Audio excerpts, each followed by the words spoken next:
galera, abram aí na página 47, certo? A gente ficou diversas questões aí. Vou corrigir a questão sistematizar, né? E vocês, assim que corrigirem, mandar foto para dar uma olhada, beleza? Então, o que a gente vai fazer hoje? A gente tem uma aula de história hoje, né? Que é essa primeira aula de história. E a gente vai fazer o seguinte: a gente vai corrigir essa parte de sistematizar e iniciar o próximo assunto, na página 48, a República Francesa, né? Ou seja, essa parte da República Francesa é um complemento dessa Revolução Francesa, né? É o momento pós-Revolução Francesa, é o momento em que a França está passando ainda por crise. Agora vai haver na República Francesa uma disputa entre os grupos da Revolução. Lembrem que a Revolução tinha como participantes aí a burguesia e os sans-culottes, né? Só que a burguesia ela é dividida em alta burguesia e baixa burguesia. Vai haver uma disputa entre esses grupos para liderar a França pós-Revolução Francesa, né? E aí a gente vai ver que a crise realmente, de fato, a crise econômica da França, ela só vai ser amenizada na era napoleônica, que a gente vai ver no terceiro capítulo, beleza? Mas abram aí na página 47 para a gente fazer a correção da parte de sistematizar, beleza? Ó, aqui fala assim, na primeira questão aí, página 47. Quem fazia parte do terceiro estado e quais eram suas obrigações? Primeiro, antes de dar a resposta, para quem não fez, ou para para vocês corrigirem, né? Ele pergunta quem fazia parte, né, do terceiro estado. Lembrem que a França era dividida em 3 estados, né? Ou seja, eram 3 classes que eram divididas em primeiro estado, segundo estado e terceiro estado, né? Primeiro estado formado pela igreja, pelo clero, né? Pela a igreja, que tinha muitos privilégios, né? Depois vinha ali os nobres, né? Ou seja, o rei e a nobreza, né? Isso. E por último, ali o terceiro estado era o estado que pagava os impostos, né? Nem o primeiro nem o segundo estado paga imposto, era apenas 3% da população, enquanto que quem paga os impostos aí, no caso, é o terceiro estado, né? O terceiro estado, que era formado pela burguesia e pelo povo, né? Pela população, camponeses, sans-culottes. Essa era a formação do terceiro estado, que ocupava aí cerca de 97%. 97% da população francesa é formada pelo terceiro estado, enquanto que 3% era formado pelo clero e pela nobreza, que era quem tinha os privilégios, quem era quem tinha os privilégios, o rei, a nobreza, o clero, né? Enquanto que o terceiro estado era quem pagava os impostos, né? Então a pergunta aí é a seguinte, né? Quem fazia parte do terceiro estado e quais eram suas obrigações? Então coloca aí, resposta, né? Fazia parte do terceiro estado a burguesia, os camponeses e os sans-culottes, né? Se você tiver dúvidas aí com relação a sans-culottes, sans, né? S-A-N-S, sans, culottes, C-U-L-L-O-T-S, né? Sans-culottes, beleza? Então você tinha aí, ó, deixa eu ver aqui se está correto, tem o nome aqui, é isso mesmo, né? Deixa eu dar uma olhadinha aqui se eu estou pronunciando certo a palavra. Isso. Não, perdão, é sans. S-A-N-S. Aí bota um tracinho, né? Culottes. C-U-L-O-T-T-E-S. São 2 T's. T-T-E-S. Sans culottes, né? C-U-L-O-T-T-E-S. Né? Então quem fazia parte desse terceiro estado é justamente essa galera, né? A burguesia, os camponeses e os sans-culottes, né? E diz aqui quais eram suas obrigações. Então complementa aí. E suas obrigações, né? Então vocês colocaram aí. Fazia parte do terceiro estado a burguesia, né? os camponeses e os sans-culottes, né? Pronto, aí bota assim, vírgula, e tinham como obrigação o pagamento de impostos. Tinham como obrigação o pagamento de impostos, certo? Lembrem, né? Finaliza aí, pontinho final. Lembrem que os únicos que pagavam impostos aí era esse terceiro estado. O primeiro e o segundo estado, que era a minoria, não pagavam impostos, né? Tinham todos os privilégios, inclusive é isso que vai levar à grande revolução, certo? Vamos lá para o segundo. A segunda questão aí está dizendo o seguinte: desde o reinado de Luís XVI, lembre que Luís XVI vai ser degolado, a gente vai falar sobre isso no próximo capítulo, mas ele vai perder a cabeça literalmente, tanto ele quanto sua esposa, né? Desde o reinado de Luís XVI, o descontentamento do terceiro estado contra o primeiro estado e o segundo estado ficou explícito. Explique essa situação. Ou seja, na verdade, essa situação, né? Ou seja, a galera do terceiro estado ela vai ela vai se revoltar contra o primeiro e segundo estado porque eles não pagam impostos, né? E principalmente no governo de Luís XVI, né? É aquele momento em que naquele momento ali de Luís XVI, a França passa por grandes dificuldades econômicas, fome, aumento dos preços, tem uma crise climática que a gente viu que vai levar a essa crise climática que a gente viu no assunto passado, né? No absolutismo na França,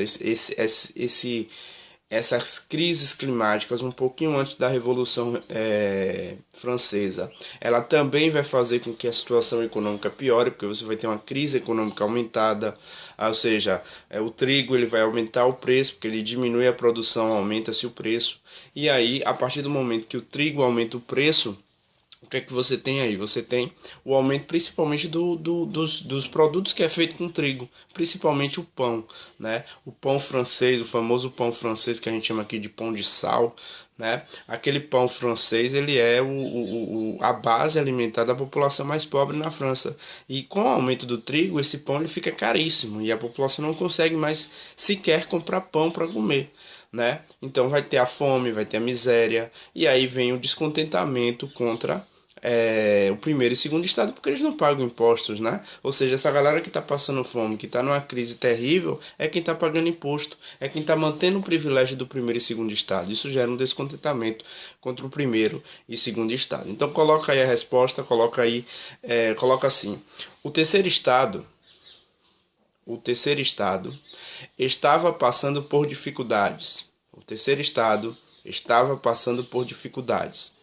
Fome, miséria,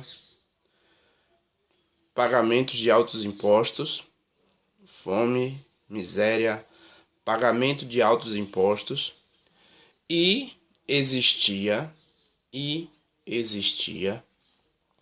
um descontentamento com o primeiro e segundo estado, vírgula. Isso porque nem o primeiro nem o segundo estado pagavam impostos. Isso porque nem o primeiro estado nem o segundo pagavam impostos. E além do terceiro estado manter o privilégio desses outros dois. Além desse terceiro estado manter o privilégio desses outros dois, certo? Então, pontinho aí, acabou a segunda questão. Então, gente, vocês percebem que o descontentamento é justamente por conta dessa questão, né? O terceiro estado está passando por sérias dificuldades, a França está passando por sérias dificuldades, né? E o primeiro e segundo estado, que tem totais privilégios, grandes privilégios, né? Uma curiosidade aqui é que Maria Antonieta, que era a esposa de Luís XVI, gastava muito dinheiro, né? Ela também vai ser condenada à morte, né?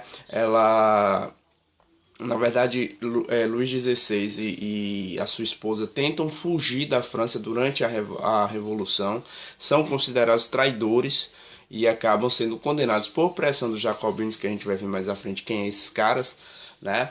Eles vão acabar sendo condenados à morte, certo? Mas é justamente esse porém aí, ok? Vamos pro terceiro, né?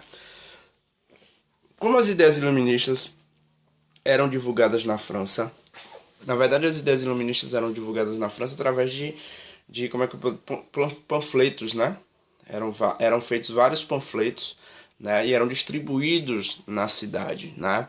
Até porque os jornais eram proibidos de divulgar essas ideias, as ideias que eram contra o rei. Então, essas ideias eram feitas através de panfletagem, né? As pessoas panfletavam e entregavam nas ruas, né? Passavam a entregar nas ruas as ideias iluministas. A gente já viu o iluminismo na primeira unidade, né? E a gente viu que o iluminismo pregava lá o fim do absolutismo, é uma ideia burguesa, né, que vai ter como principais pensadores aí Jean-Jacques Rousseau, que é considerado pelos próprios jacobinos, que são os mais radicais da Revolução, é considerado o padrinho da Revolução Francesa, né? Você tinha a Montesquieu também, que falava da divisão dos três poderes, você tinha Voltaire, que queria que a igreja pagasse impostos, né? Então você tinha aí várias ideias, e essas ideias estavam na Revolução Francesa, né? E essas ideias eram passadas para o povo francês, principalmente para os sans-culottes, né? Para os camponeses que passavam fome, aquela ideia de igualdade, de direito à propriedade privada, né? Então isso animava muito o povo, e isso era feito através da panfletagem, né? Então coloca aí resposta. Essas ideias eram passadas para o povo francês. Essas ideias eram passadas para o povo francês através da panfletagem, certo? Então, pontinho aí, só isso aí, ele só quer saber como essas ideias eram passadas, mas colocar aí que essas ideias eram ideias que traziam ideia de revolução, traziam ideia de uma liberdade, de uma igualdade de direitos, né? Trazia ideia de propriedade privada, trazia várias ideias de divisão dos poderes, né? Trazia ideia de uma república para os mais radicais, né? Para uma democracia até mesmo já era falada, principalmente com Jean-Jacques Rousseau, que era o mais radical de todos. Então essas ideias iluministas elas tiveram bastante peso na Revolução Francesa, né? Nesse período aí, beleza? Vamos para a quarta questão, né? Quais foram os principais pontos da Constituição de 1791? A Constituição de 1791 ela traz algumas mudanças interessantes, né? Talvez as principais seja a questão da divisão dos poderes, que era uma ideia iluminista, né? Uma ideia de Montesquieu, né? Então você tinha essa ideia iluminista entrando aí no cenário, né? Que era uma ideia de Montesquieu, a ideia da divisão dos três poderes, judiciário, legislativo e executivo, né? Ou seja, um rei subordinado aos outros dois poderes, até porque o rei seria, no caso, quando você passou a ter uma monarquia constitucional, o rei passa a ser subordinado a esses dois outros poderes, né? O rei era o poder executivo, mas ele era subordinado principalmente ao legislativo, né? Que era a Câmara, a Assembleia, né? Que a gente vai ver que foi constituída por dois principais grupos, né? Mas você tem aí, a pergunta é, quais foram os principais pontos da Constituição? Então coloca aí a resposta. Estado laico, ou seja, a separação do Estado e da Igreja, isso foi muito importante. Então bota aí, Estado laico, vírgula, divisão dos poderes, aí bota entre parênteses, legislativo, executivo e judiciário, né? Então bota aí, Estado laico, vírgula, divisão dos três poderes, coloca entre parênteses, executivo, judiciário e legislativo, né? Fim da escravidão nas colônias também foi importante, né? Fim da escravidão nas colônias e bota assim, entre outros, né? Então esses três aí eu destaco porque foram assim três que mudaram completamente a estrutura, né? Então você coloca aí Estado laico, ou seja, o que é o Estado laico? Separação da Igreja e do Estado, coloca entre parênteses se tiver dúvida, separação do Estado e da Igreja, certo? Né? Divisão dos poderes, né? Em três poderes aí, legislativo, judiciário e executivo, e o fim da escravidão nas colônias, né? Lembrem que o iluminismo ele pregava o fim da escravidão, né? E alguns reis lá que vão ser chamados, a gente viu isso no iluminismo de despotismo esclarecido, alguns vão pegar e vão finalizar suas escravidões, como por exemplo o Marquês de Pombal em Portugal, ele finaliza a escravidão em Portugal, no Brasil não. Lembre que no Brasil só no final do século XIX é que vai se pôr fim à escravidão no Brasil, certo? Então, esses são os pontos, né, essas foram as questões que a gente viu aí de sistematizar, né, que é a parte aí que a gente vai corrigir, essa parte de sistematizar, certo? E a gente volta e a gente dá continuidade, né? Vamos continuar aqui rapidamente, né? Corrigiram aí, depois me mandem a foto, certo? Assim que vocês corrigirem, terminar de corrigir, mandar foto. Se não der tempo de mandar agora, porque vocês vão ter aula às 8h50, às 8h50, né? É 8h50, 8h50. Né? De 8h50 a 9h30 vocês vão ter uma próxima aula, né? Então, se não der tempo de mandar agora, vocês mandam. Pode mandar depois, certo? Tranquilidade. É só mandar fotozinha pro particular para mostrar que vocês corrigiram, certo? Vamos aqui, né? Abra aí na página 48, né? Na página 48, gente, aí tem aí ó, a Proclamação da República. Isso na França, né? Não é a nossa Proclamação da República, né? Assunto que a gente vai ver, inclusive, ano que vem. Proclamação da República no 9º ano, né? Um dos primeiros assuntos do 9º ano é justamente a Proclamação da República, certo? Mas aqui é a Proclamação da República na França, né? República Francesa, a República Francesa, página 48. Abram aí, né? Vocês vão ver aí, ó, que a França, mesmo depois, eu vou fazer a introdução desse assunto e posteriormente a gente continua, certo? Mas o que a gente está falando aqui? A gente está falando aqui o seguinte, gente. A proclamação da República na França. Ou seja, a França, na verdade, ela mesmo após mesmo após a sua monarquia constitucional, né? Lembrem que a monarquia ela passou a ser constitucional, assim como a Inglaterra já era uma monarquia constitucional. Nesse período a burguesia já controlava a Inglaterra. Lembrem, eu vou salientar mais uma vez que o primeiro país onde a burguesia chega ao poder é justamente na Inglaterra, né? Mas a monarquia constitucional francesa, ela mesmo sendo uma mudança da Revolução, já não temos mais aí, lembre que a Revolução queria acabar com o poder absoluto, com o chamado Antigo Regime, isso aconteceu, né? Luís XVI, ele não é mais rei absoluto nesse momento, ele é subordinado à Assembleia, né? Ele é subordinado ao Congresso, por isso, monarquia constitucional. Professor, qual é a diferença entre monarquia constitucional e monarquia absolutista?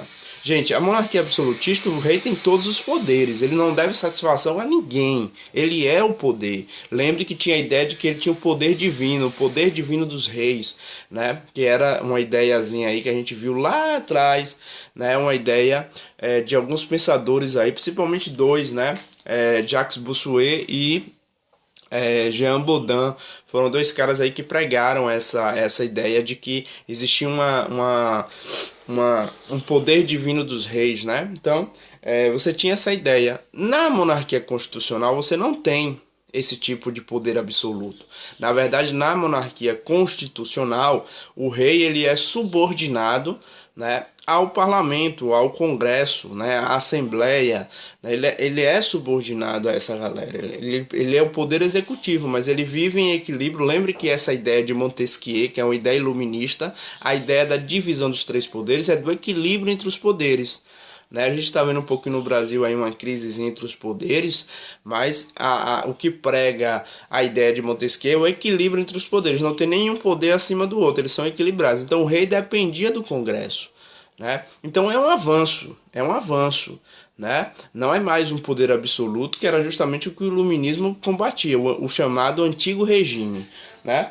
Só que a França continuava, mesmo com a monarquia constitucional, a França continuava ainda em crise econômica muito grande. A crise econômica da França ela não passa com a Revolução. Vou salientar logo aqui para vocês, que a gente vai ver no 3º capítulo, né, que essa crise financeira e econômica da França, ela só vai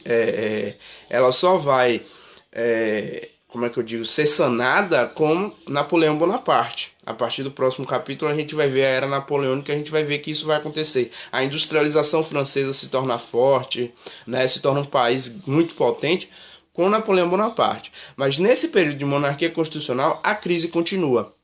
E aí a gente vai ter a divisão, na verdade, de dois grupos, né? A gente vai ter dois grupos aí disputando o poder e disputando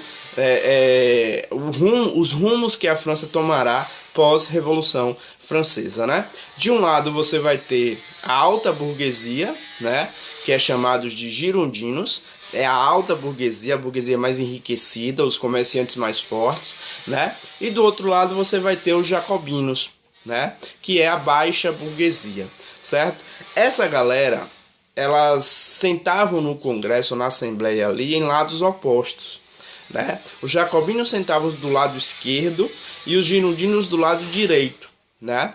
Daí que vem o nome, gente, é daí que surgem as expressões direita e esquerda, que a gente conhece muito bem hoje em dia, que a gente ouve muito falar. Ah, fulano é de direita, fulano é de esquerda, né? Esses termos de direita e de esquerda é termos que vêm da Revolução Francesa.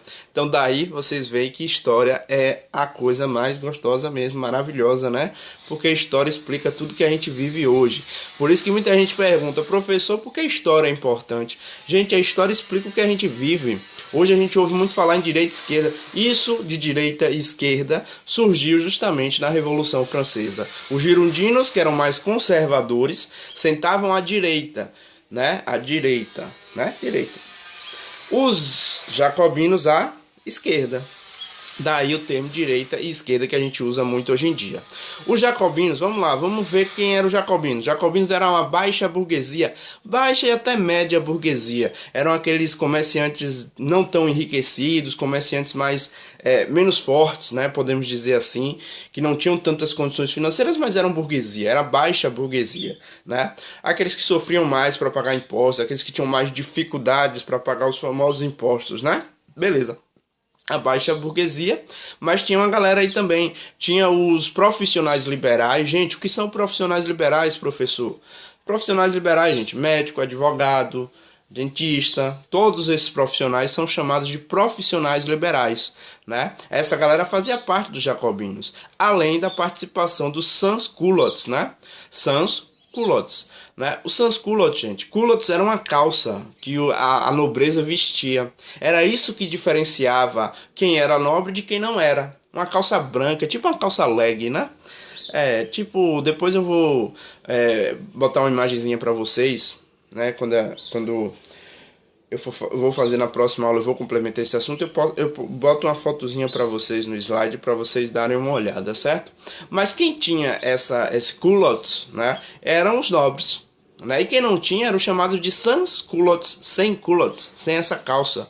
E era o povão, eram aqueles que pagavam impostos, eram aqueles mais empobrecidos, era a massa popular realmente. Essa galera também fazia parte do grupo dos jacobinos, né? E do outro lado você tem os girondinos. Os girondinos era a alta burguesia, eram mais conservadores, né? Eram formados pela alta e até uma média burguesia, né? E logicamente que não eram tão radicais. Dessa galera, a esquerda é mais radical. A esquerda é mais popular, é mais ligada a mudanças sociais, queriam mudanças radicais. Falavam até mesmo em democracia, em sufrágio universal. Professor, o que é sufrágio universal? Gente, sufrágio universal, anota.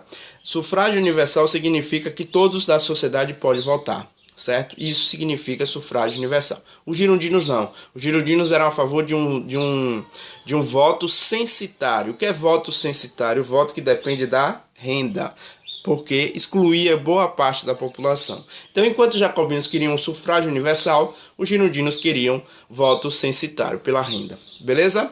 Esses são os dois grupos da Revolução Francesa. Esses vão ser os dois principais, não são os únicos. A gente vai ver que existe um aí no centro, né? Que existe também o termo centro, né? Hoje a gente tem direita, esquerda e centro, né? No centro você tinha os chamados pântanos, eram aqueles, ou planície ou pântanos, né? Que eram aqueles que ficavam indecisos, quem tivesse no poder eles acompanhavam, sempre acompanha quem está no poder, nunca tem uma posição fixa, beleza? Então aqui é uma introdução ao assunto, né? Vamos ver aqui, daqui a pouco eu volto um pouquinho mais pra gente, pro vídeo não ficar muito longo e não pesar muito, né? Então tem 25 aí, praticamente 25 minutos de vídeo, né? Que corrige as questões, mandem a foto das questões corrigidas e daqui a pouco eu continuo um pouquinho só pra gente finalizar a aula, beleza?